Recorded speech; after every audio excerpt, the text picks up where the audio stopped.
I was so excited to bring my old camcorder to New York City the other week. I haven't been back here in over 10 years, and what an awesome city it is. I mean, there's food everywhere, buildings everywhere, people literally everywhere. But what brought me here in the first place? Well, we were hosting the Monster Energy Call of Duty launch party on the USS Intrepid aircraft carrier alongside my boy Maven, interviewing some insanely high-profile athletes and topping it all off by watching the UFC fight live at Madison Square Garden. What's the first thing you do when you get to your hotel room? For me, it's looking at the beautiful view and finding one of the best food spots within walking distance so I can eat until I don't feel like shit.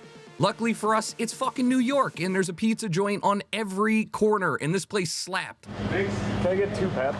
Okay, that's it? Yep. Like, I planned on filming the crust and the lack of flop, but once I picked it up, I could not stop eating the slice. We walked 400 feet from the pizza spot and immediately stopped to get an everything bagel with cream cheese. They had everything you could want from a bagel shop open at 2 p.m., including this nasty looking TikTok bagel and a whole bunch of schmear. I'm so jealous of New Yorkers, man. You guys get bagels anytime you want, any day you want, and they're all good. This city reminds me of Rome. You walk down a random street, you look up, and you see something historic without even trying, except instead of the Pantheon, it's the Empire State Building or like Mario with his head popped off. But it's, you know, Times Square. You have to see it whenever you're in New York.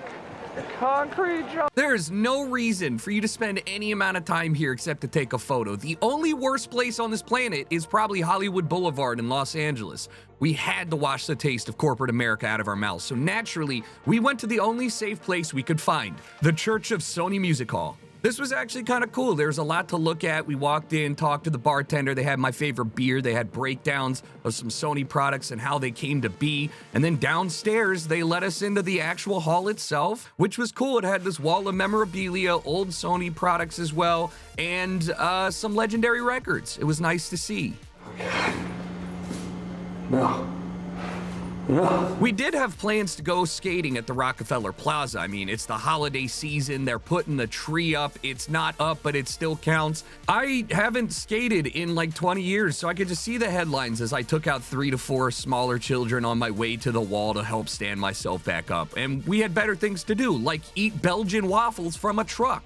It was not good, but it was still a Belgian waffle, and there was an outdoor bar out here which we could continue our enjoyable tour of the city with a little bit of warmth. New York is the center of modern-day economics. Historic facades are carved into buildings everywhere, an ode to those that sacrificed everything for future generations. The Nintendo store, Pikachu in a Liberty outfit, Mario hitting the pole. We had so little time, but so much New York to consume still. We found the world's most narrow escalator, which is a sight to see on its own. Big wreck, big wreck. We did try and get some coffee from this fancy coffee shop and immediately left once we saw the prices. But that's okay, it's a big city and you get to look at things for free, like these gorgeous buildings. The architecture is so awesome. I fucking love architecture. If you look up, there's always something to marvel at. They just don't build buildings like the Empire State Building anymore with ornaments that you really don't see unless you're paying attention. You got buildings that are low-key and classic next to some of the most controversial buildings ever built. You have these awesome exterior trussing buildings that would be the tallest building in like most cities, and they're sitting right next to these very plain 1980s looking buildings that are sitting next to a fucking Louis Vuitton trunk that's a building.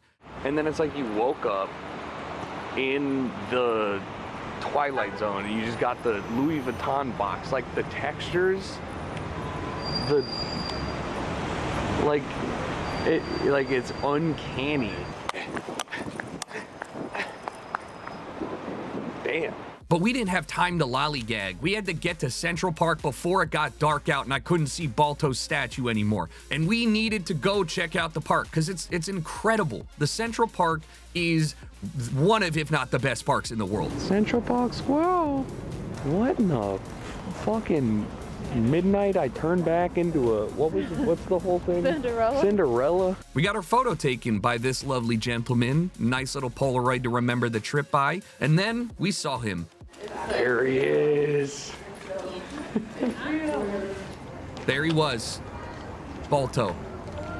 The goodest boy. I'm gonna just go over here.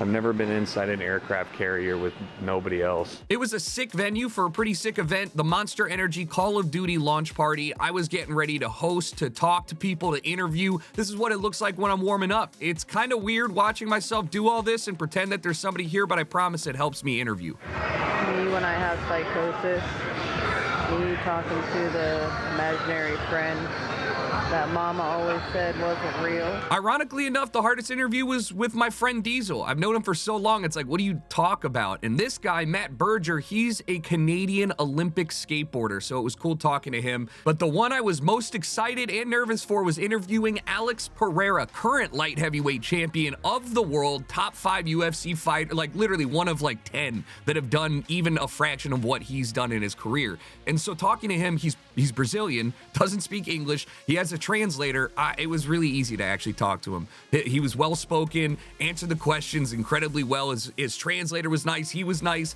I don't know why I was intimidated by this 6'2" behemoth of a man.